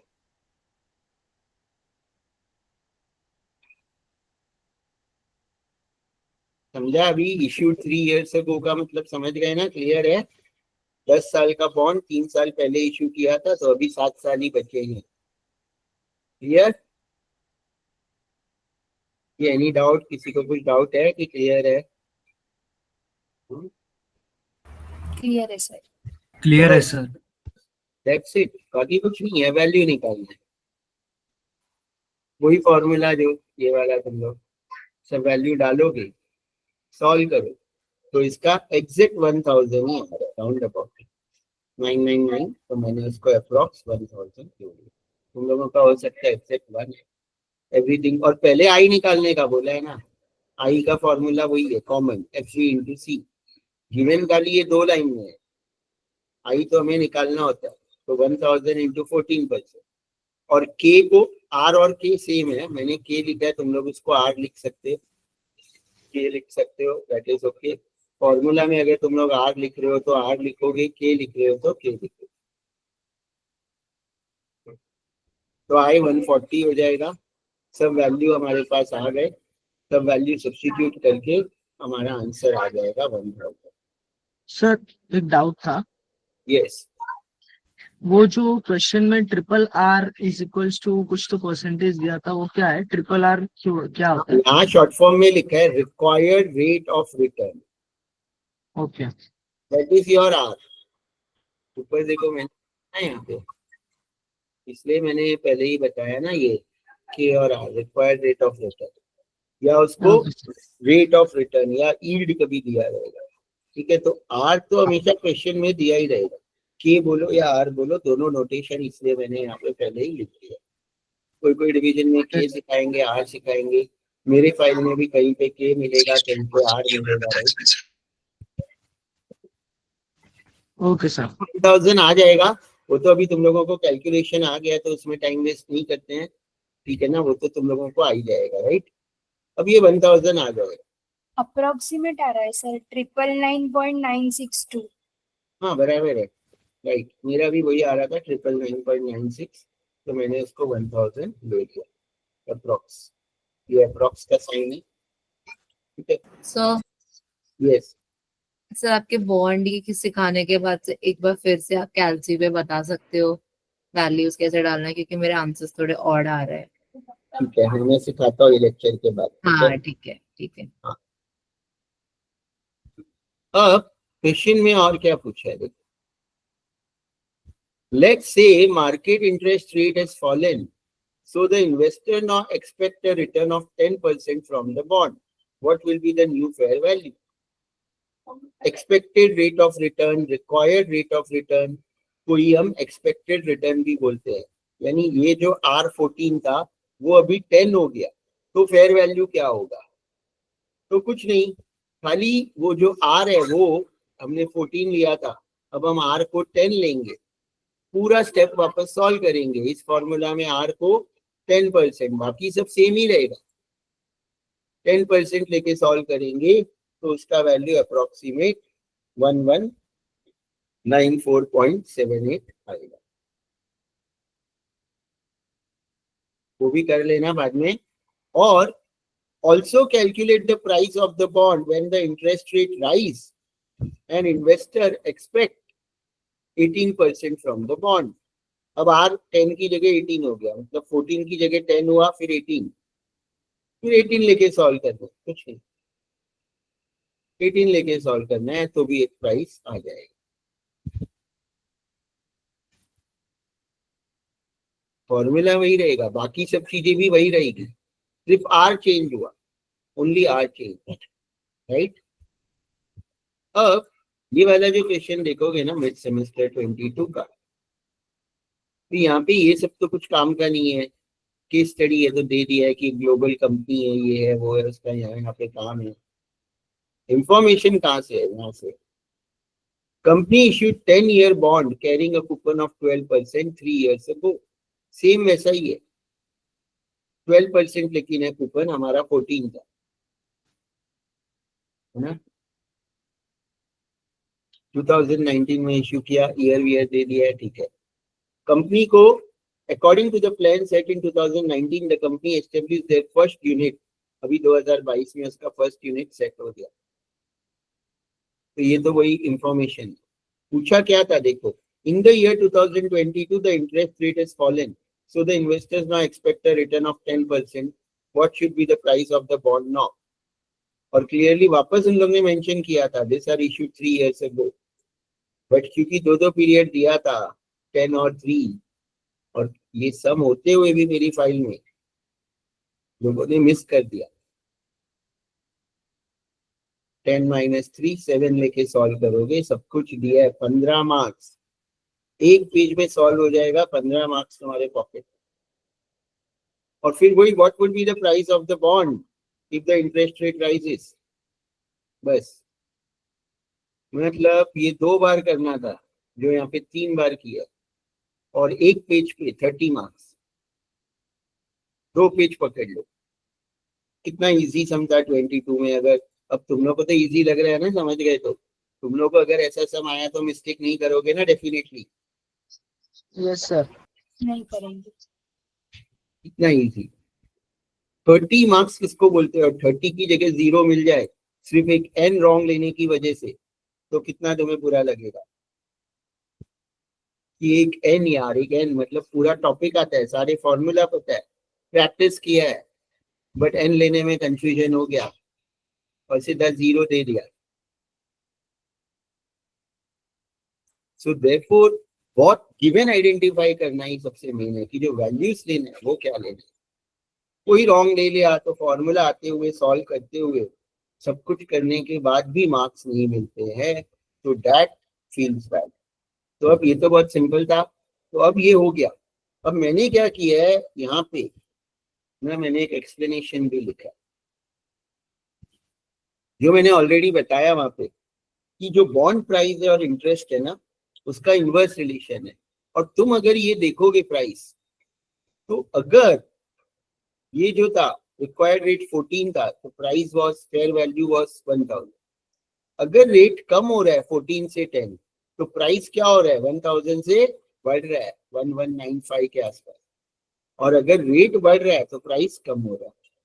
तो वही जो मैंने बोला, फ्रॉम द अबाउ कैलकुलेशन, और वो लोग ऐसे पूछ सकते हैं कि from this calculation explain what is the relationship between bond price and interest.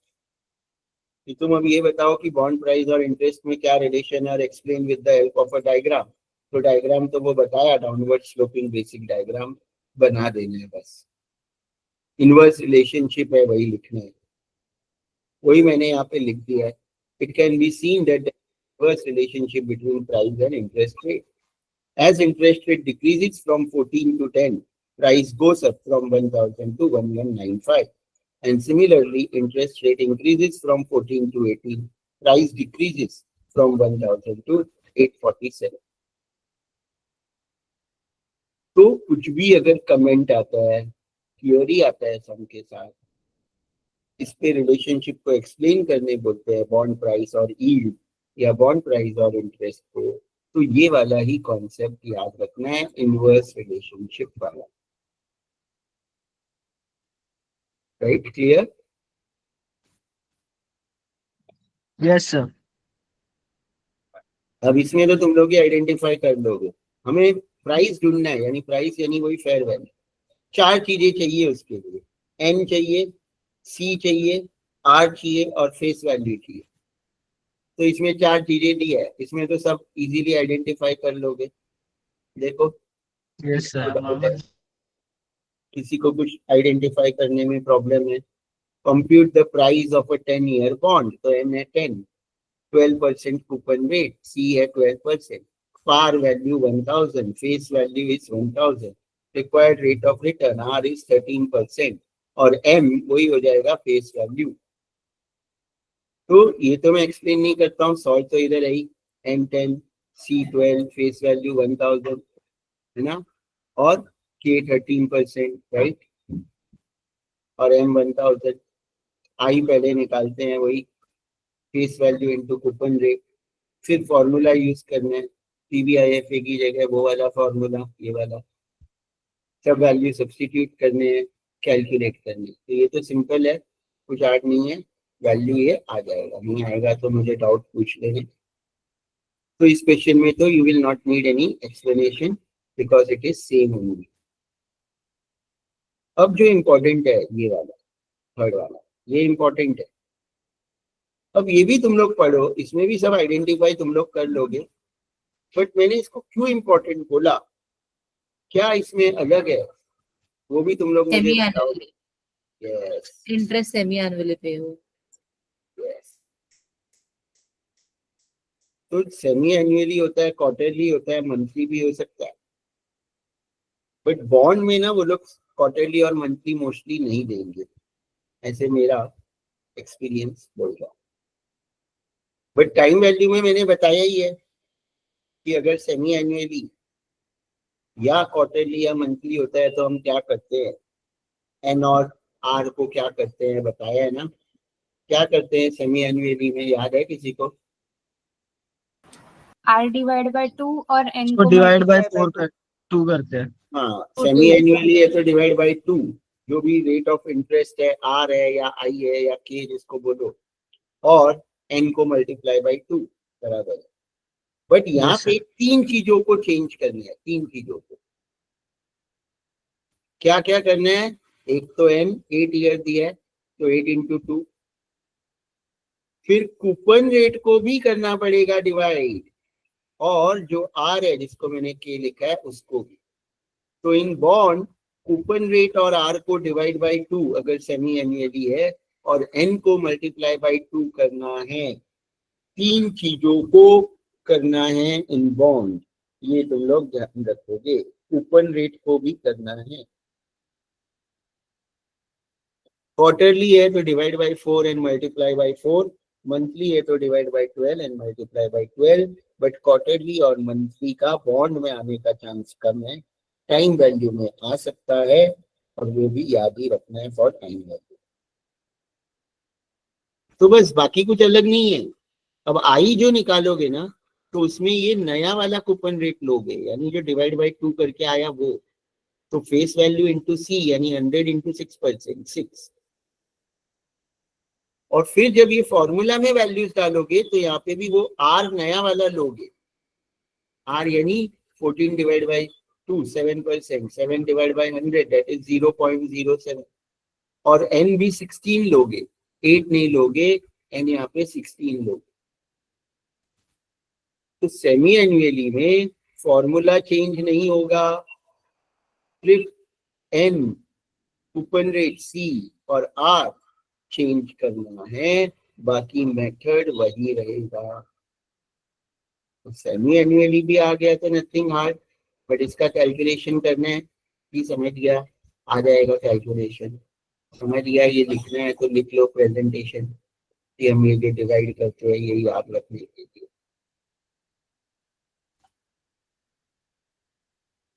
तो ईयरली आया, इजी है, वो आया जो 10 year bond 3 years ago 2 years ago, वो भी समझा दिया।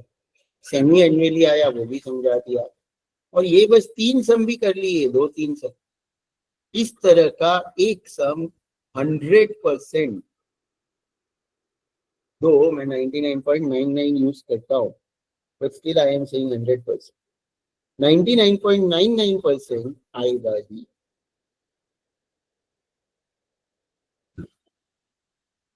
मैं पहले ना 100% ही यूज करता था वर्ड, जो मुझे एकदम कॉन्फिडेंट होता था कि होगा ही, बट बहुत बार ऐसे हुआ कि something unexpected happens in life. तो लाइफ में कुछ भी 100% नहीं है, ये लाइफ ने मुझे सिखा दिया। तो बहुत साल तक मेरा व्यू था कि नहीं, कुछ चीजें हमारे हाथ में ही होती है एंड 100% हम बोल सकते हैं। इसीलिए तब से मैंने ना 99.99% यूज करना शुरू कर दिया कि 0.01% ना यूनिवर्स, गॉड या लक के ऊपर है।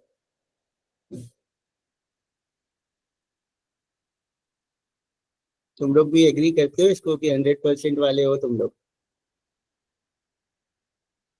नहीं, आपने जो बोला सही है। Yes sir. लेकिन मैं बहुत 100% यूज करता था। मुझे आदत थी कि नहीं, ऐसा होगा, ये है ही, ऐसा ही है। बट होता है 100% जो हमें पता है होने वाला है, कभी कभी वो भी नहीं हो सकता है। रेयर चांस जो होते हैं ना, जैसे अहमदाबाद प्लेन क्रैश हुआ, ये मिलियंस में हुआ। यानी ऐसे कितनी कभी जो ये जो फॉल्ट हुआ, ये होता ही नहीं है, राइट? है ना? मतलब यस सर। रेयरेस्ट पॉसिबिलिटी है, तुम लोग ने सुना ही होगा। और कितने फर्स्ट टाइम बैठे थे वो प्लेन में, है ना? फर्स्ट टाइम कोई एरोप्लेन में बैठ रहे थे, और जो फर्स्ट टाइम इंडिया के बाहर जा रहे थे, अलग अलग सबकी स्टोरी थी, कितनी कितनी ट्रेजेडी थी, right? So therefore the rarest possibility can happen.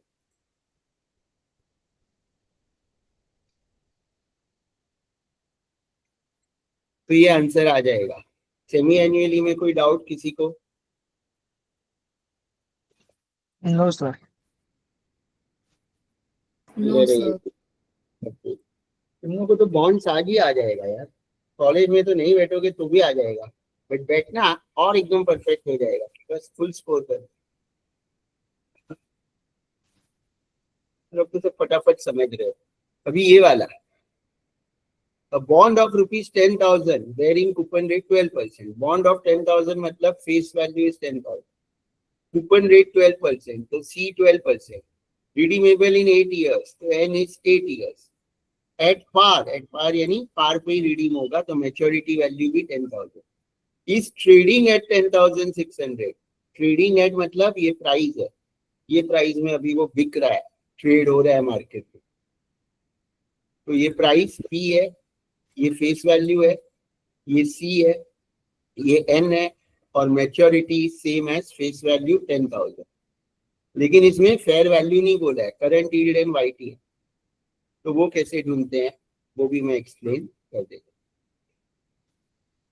तो ये सब गिवन 4 चीजें दी हुई थी। M तो हमने एज्यूम किया कि it is same as face value. Face value 10,000, coupon rate 12%, N 8 है, प्राइस 10,600 है, M same as face value at par 10,000। और मैंने जैसे बोला, आई तो निकालना ही है बॉन्ड के सब में, बिना आई के कुछ भी तुम्हारा पॉसिबल नहीं है। तो आई का फॉर्मूला एक ही है, face value into coupon rate, 10,000 into 12%, that is 1200।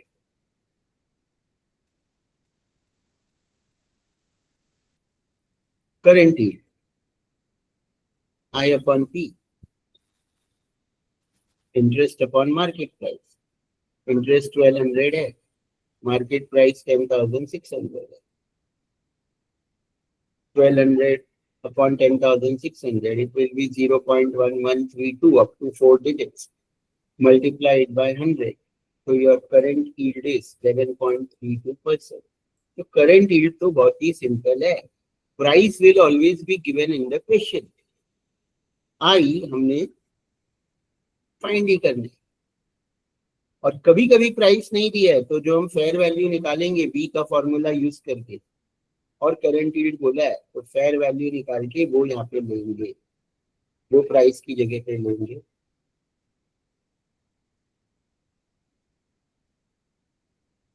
तो करंट यील्ड भी कुछ हार्ड नहीं है ना, कुछ हार्ड है ही नहीं करंट यील्ड में, राइट? नहीं सर, नहीं है। और YTM भी हार्ड नहीं है, खाली फॉर्मूला है। सारे वैल्यूज हमारे पास है, आई हम निकालते हैं, एम मैच्योरिटी वैल्यू हमें पता ही है, प्राइस दिया हुआ है, एन भी पता ही है, बस फॉर्मूला है, वैल्यू डालने हैं, सॉल्व करने हैं। बिना साइंटिफिक भी इसको सॉल्व कर सकते हो, यहाँ मैंने वो स्टेप वाइज सॉल्व करके बताया। Step wise I have solve here. ये 1200 है, ये 75 कैसे आया? 10,000 माइनस 10,600 डिवाइड बाय 8, तो -75 आया, इसलिए -75. और ये 10,000 प्लस 10,600 डिवाइड बाय 2, ये आएगा 10,300. फिर 1200 minus 75 that is 1125 divide by 10,300, ये आ जाएगा 0.1092. इंटू 100 करोगे परसेंटेज में कन्वर्ट करने के लिए, तो दैट इज 10.92%. तो करंट एड वाईटीएम तो और भी इजी है, प्राइस भी इजी था, इंट्रिंसिक वैल्यू भी इजी था, बट करंट यील्ड और वाईटीएम भी कोई हार्ड है ही नहीं. फॉर्मूला है, everything will give an identify, solve, find.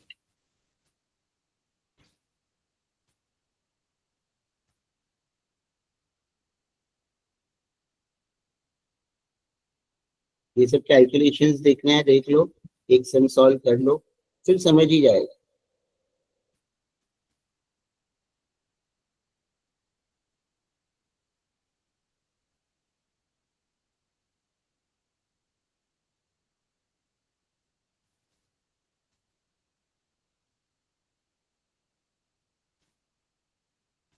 और जो कल का लेक्चर होने वाला है वैल्यूएशन ऑफ शेयर्स, वो भी बहुत इंपॉर्टेंट है. मतलब ये बॉन्ड्स और शेयर्स ही क्लियर. शेयर्स में भी 3 सम बताऊंगा, वो 3 सम अगर आ गए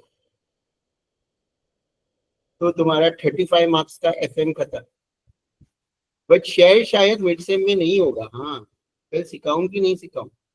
सिलेबस में शायद तो, क्योंकि लास्ट ईयर शेयर्स को ना मिड सेम के बाद लिया था हम लोग.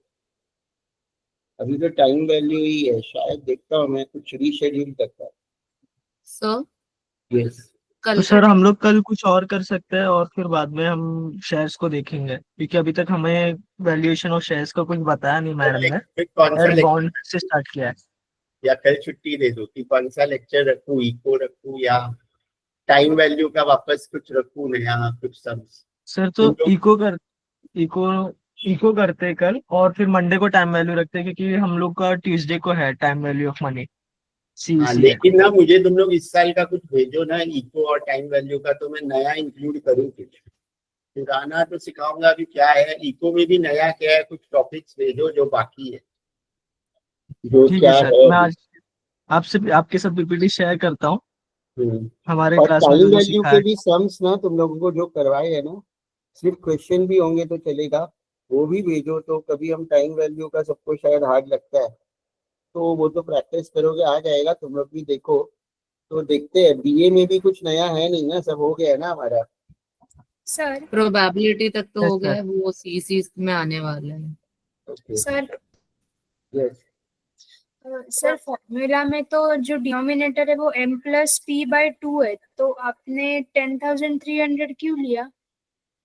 एम प्लस पी ना, देखो यहाँ पे लिखा है, वही लिखा है. एम है 10,000, पी है 10,600 अपॉन 2. तो ये दोनों को ऐड करके डिवाइड बाई 2 करोगे तो ये आएगा. ओके. पहले तो ये फॉर्मूला के हिसाब से सारे वैल्यू मैंने सब्स्टिट्यूट किया है ना. देन ये वैल्यू कैसे आया? ये 1200 to 1200 है. ये 75 कैसे आया? ये पूरा इसका डिवाइड करेंगे ना, माइनस करके हाँ डिवाइड सर, करो समझा समझा. तो आएगा. और ये इसका पूरे का 10,300 आएगा. तो एक सम तो इसलिए देखो, मैं तो स्टेप वाइज कर देता था कि साइंटिफिक भी किसी को नहीं आता, ये तो नॉर्मली कर लो. तो ये तो ऐसे नॉर्मल मैथ्स है, बट कंफ्यूजन हो जाता है बहुत सारे स्टूडेंट्स को ना करते वक्त, कभी कभी. That is fine.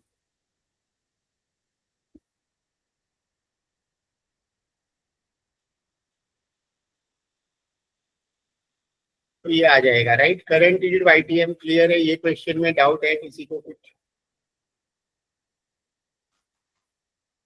नहीं सर, समझा. देन अभी ये फोर्थ क्या है? Compute the current yield of a 10 year 12% cookie bond with a par value of 1000 and selling for 950. और कल ये 950 तक का स्टेटमेंट लेके तुम लोग गिवन लिखो क्या क्या दिया है. आगे का मत पढ़ना, ओनली टिल 950.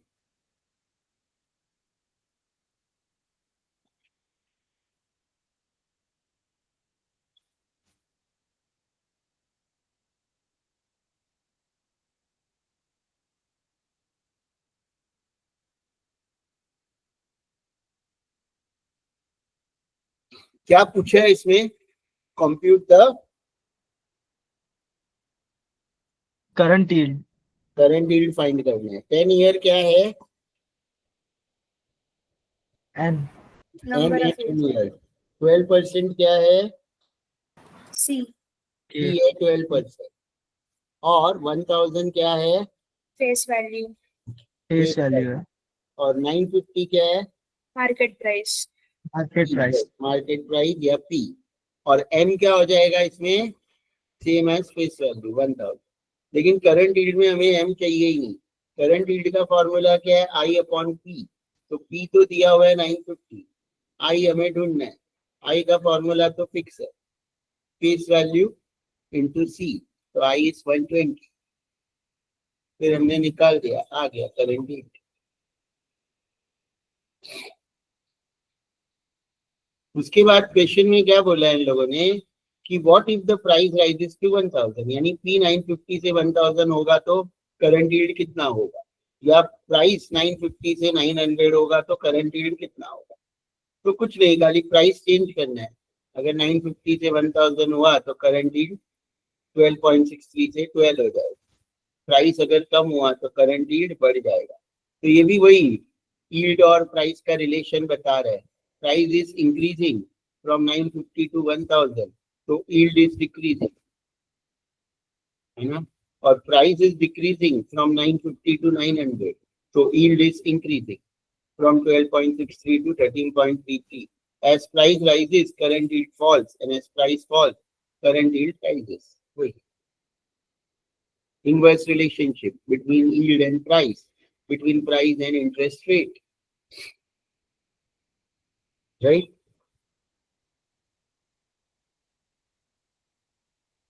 Yes sir.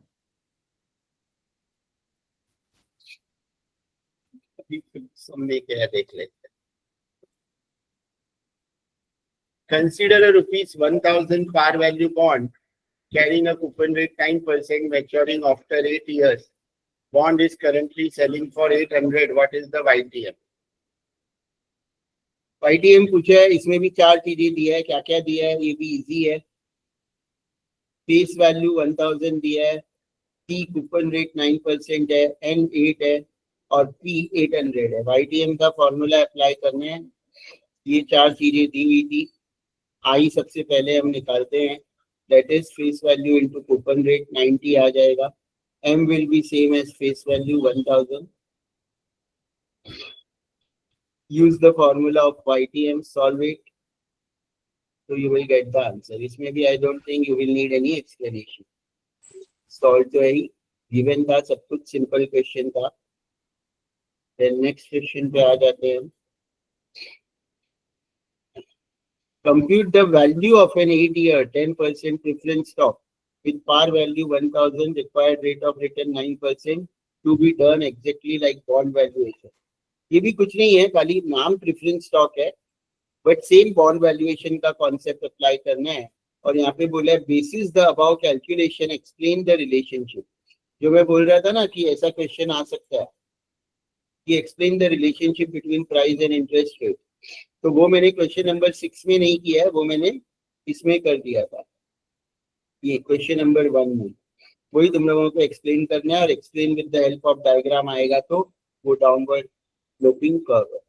तो इसमें भी कुछ नहीं है, यहाँ पे 8 ईयर है, N 8 है, 10% प्रेफरेंस स्टॉक है, तो ये जो 10 है ये कूपन रेट है C, par value face value 1000 है और R 9% है। तो ये भी वही है, N 8 है, कूपन रेट 10 है, फेस वैल्यू 1000, तो मैच्योरिटी वैल्यू भी 1 के या R 9% है। पहले इंटरेस्ट निकालेंगे। डिफरेंस स्टॉक को भी हमें सेम एज बॉन्ड जैसे ही सॉल्व किया है, तो आंसर तुम्हारा आ जाएगा।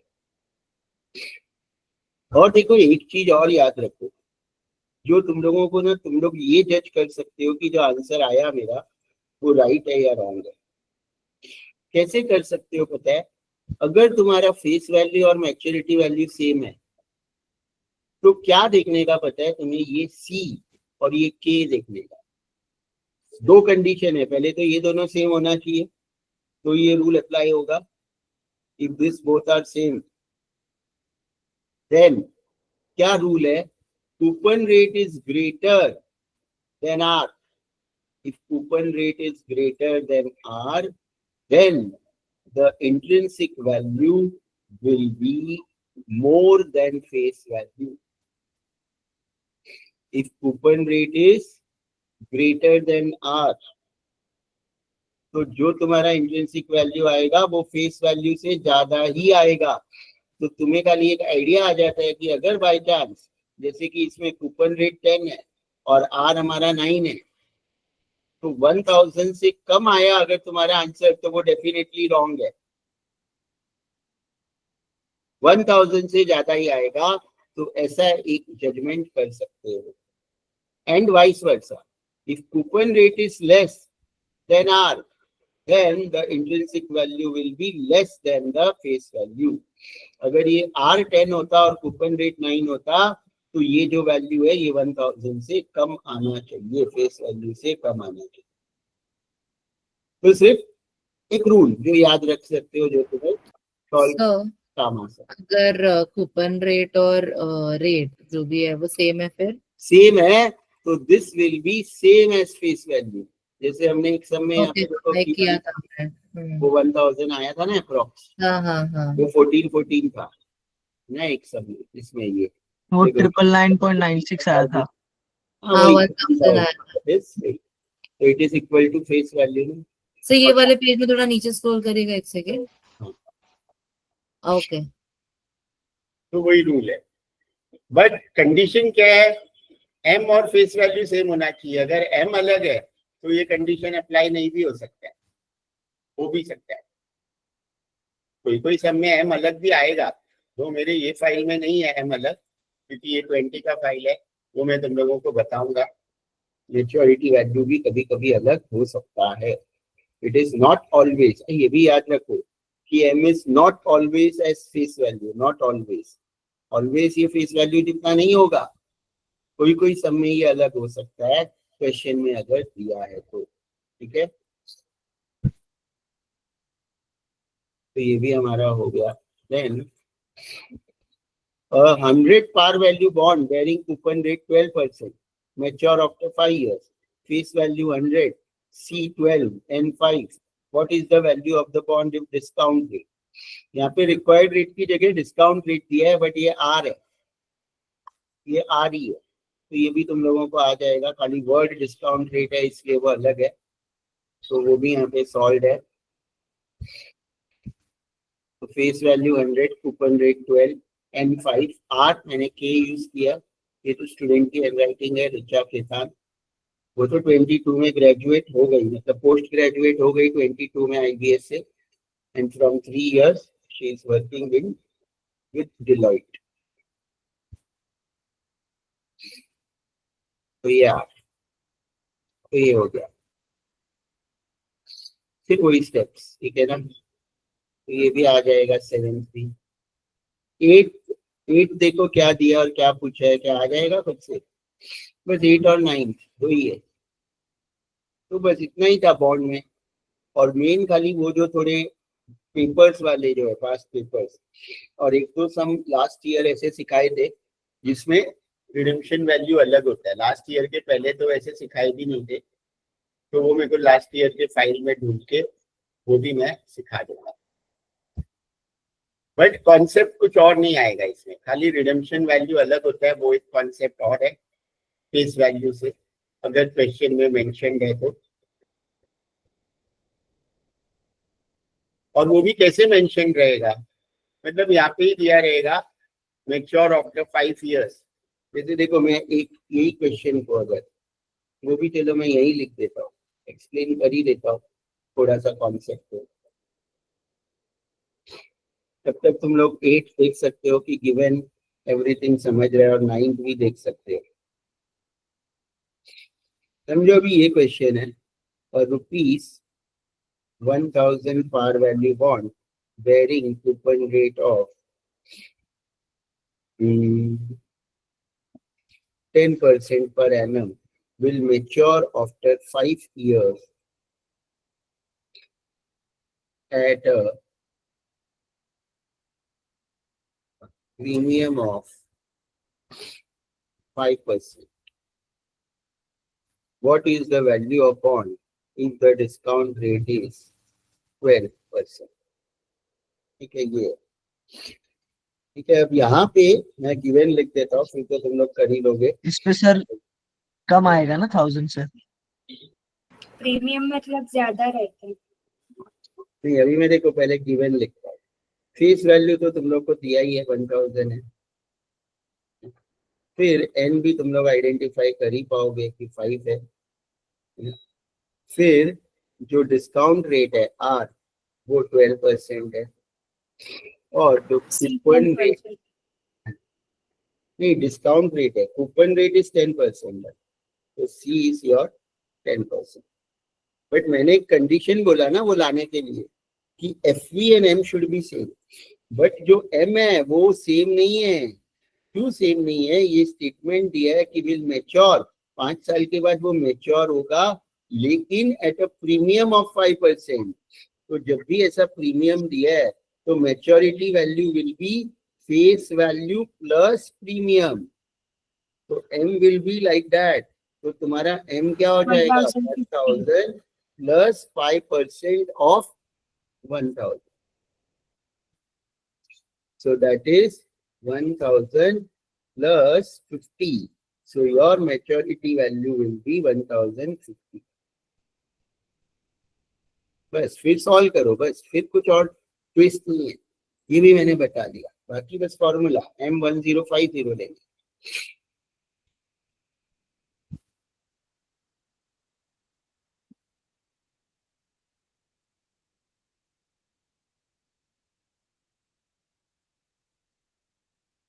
ठीक है ना? तो मैंने वो भी लिख ही दिया। तो ऐसा प्रीमियम ऑफ 10% हो सकता है, कुछ हो सकता है। तो अभी तो कुछ कॉन्सेप्ट बचा ही नहीं बॉन्ड में, मतलब बॉन्ड में जो कॉन्सेप्ट था पूरा मैंने समझा दिया। 8th और 9th तो ऑलरेडी सॉल्व है, 10th तो अभी मैंने बनाया, उसका गिवन मैंने लिख दिया। सॉल्व तुम लोग कर सकते हो, क्या आंसर आ रहा है बता सकते हो, बाद में मैं वो फाइल में वो आंसर भेज देना, कोई सॉल्व करेगा तो वो इमेज मैं यहाँ पे पेस्ट कर दूंगा वर्ड फाइल में।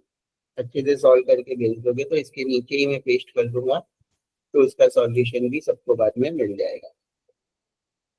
बस इतना कॉन्सेप्ट है वैल्यूएशन ऑफ बॉन्ड।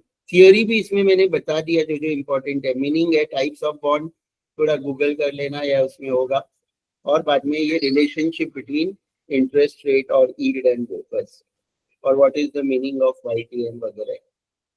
थियोरी और सब कुछ, मतलब कुछ ज्यादा है नहीं बॉन्ड में। क्लियर है सबको? Yes sir. Yes, sir. Yes, sir.